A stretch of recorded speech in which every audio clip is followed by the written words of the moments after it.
Hello, Michael. How are you doing today? I'm doing okay. How are you? Fine. So this is our second session. The first session, we basically talk about your demographics. We didn't get too much into what's going on in your personal life. So I wanted to take the time to ask you right now.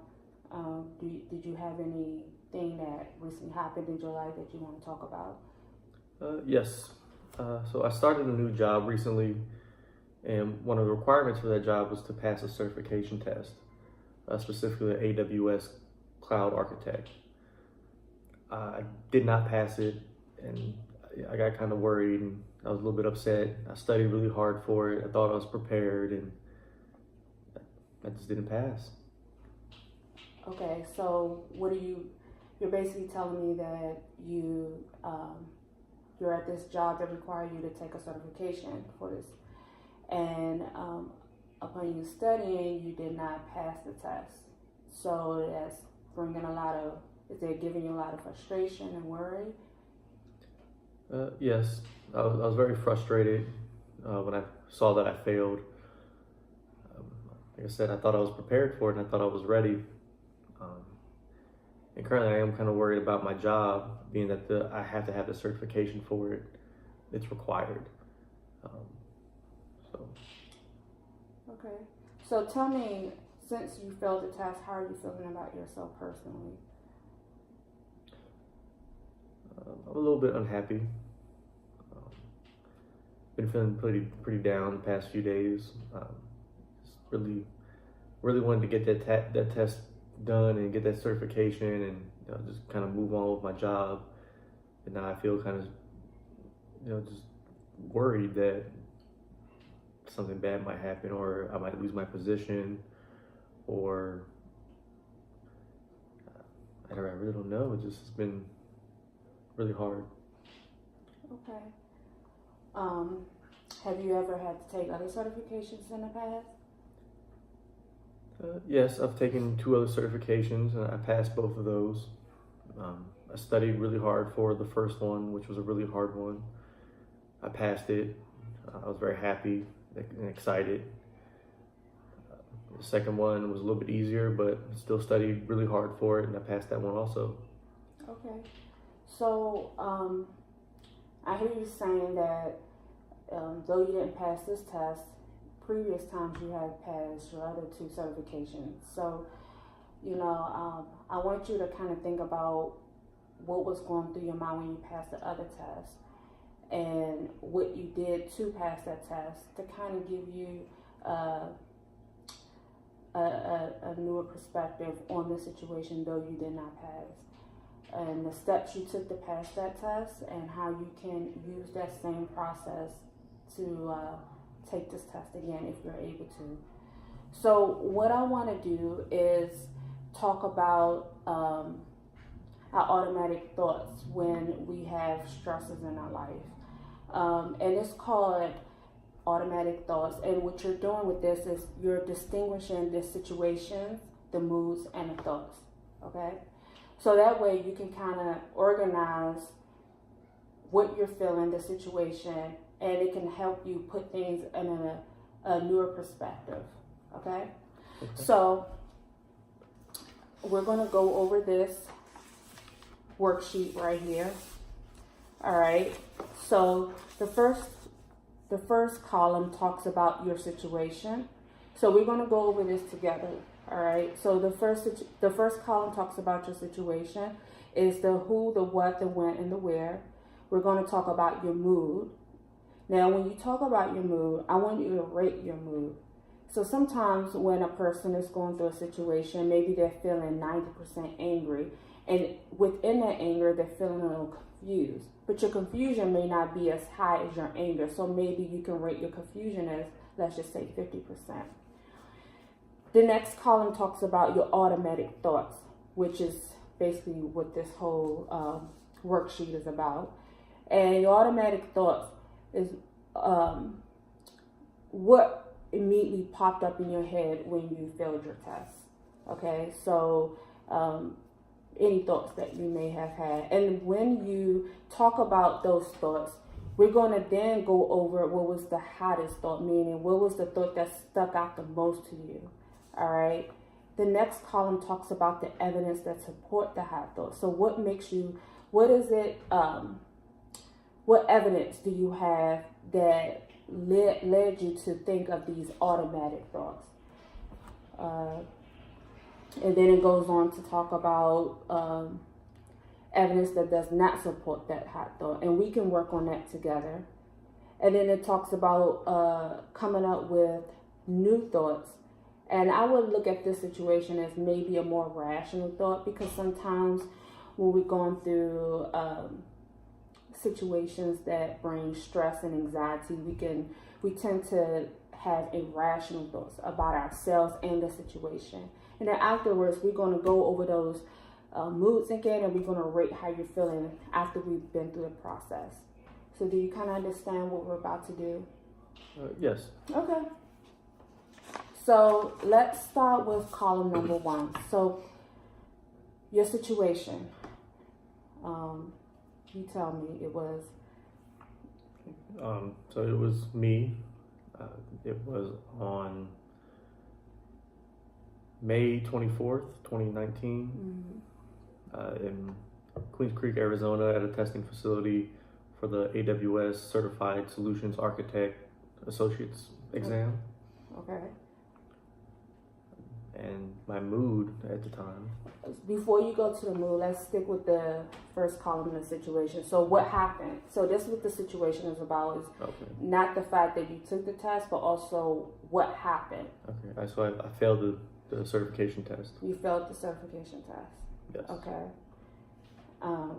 So as soon as you got your results, tell me, when you received your results, was it a person that told you, or did the computer tell you? At the end of the exam, the computer just shows you pass or fail. Okay, so it was very automatic. It was a quick response. Okay, so with that being said, I'm sure that your mood, you had an automatic mood right then and there, because it was right in your face. So tell me, as soon as you saw that that failed, what was your mood? Upset. I was angry and very confused. You were confused, okay. So you can rate your moods. What would be those? Upset, probably 90%, and angry was probably 75%, and confused, say 80%. Okay. So next column talks about your automatic thoughts. What were the thoughts going through your head when you saw that you failed? How did I do so poorly? What did I miss? What parts of the test did I find difficult?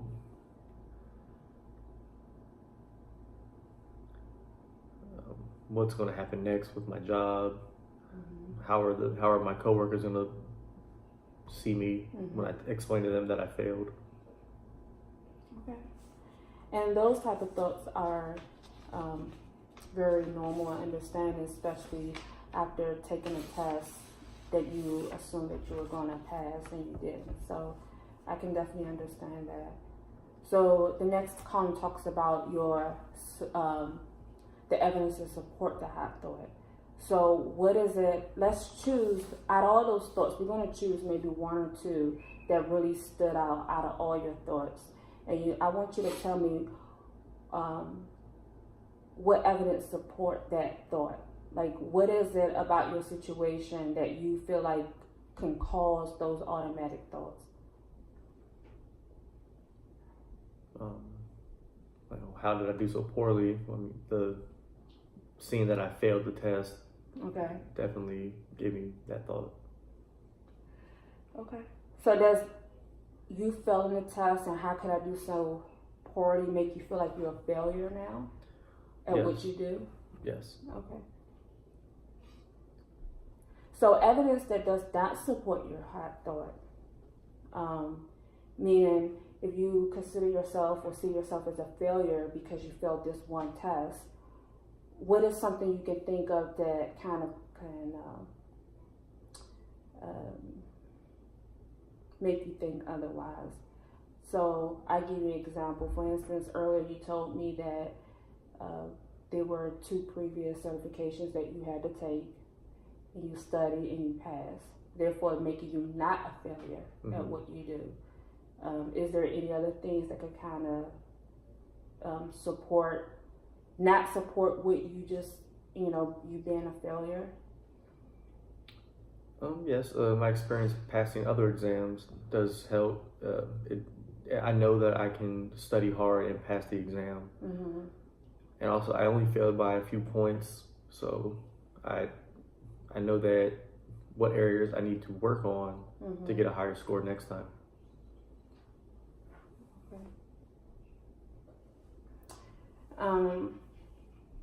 So the next one talks about alternative or balanced thoughts. How you can, I guess you could say, look at the situation in a more rational way instead of having this I'm a failure or how can I do so poorly? What are some other ways you can view this in a positive way? How can we switch this mind frame so it can help you do better on your next test? Well, I have another chance to take the test, so it's one thing I think about. Also, like I said, I got my score report showing me where I did poorly on, and it gives me a good idea of where I need to focus my studying on. Those are two places I really focus on right now, is just knowing that I have a second chance and focusing on what I did in the past to pass my certifications, and focus on my readings and my videos and my hands-on experience. Okay. So when you think of those alternative thoughts, how does your view of you being a failure, is that still the same, or now that you process your thoughts and found other ways to view the situation, does that match the same thought as considering yourself a failure? No.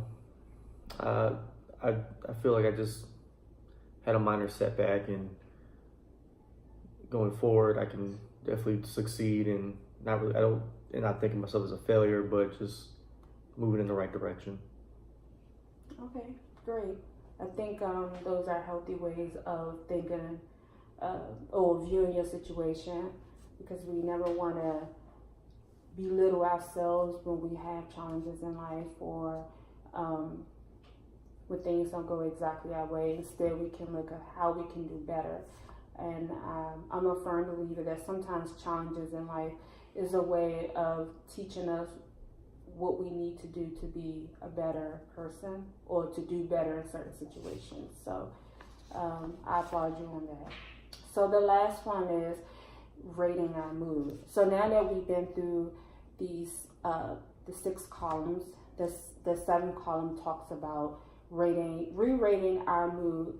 So in the beginning, you basically had a lot of 90s and maybe 80% of your mood. Now that we've been through all this, how would you rate your mood from your test?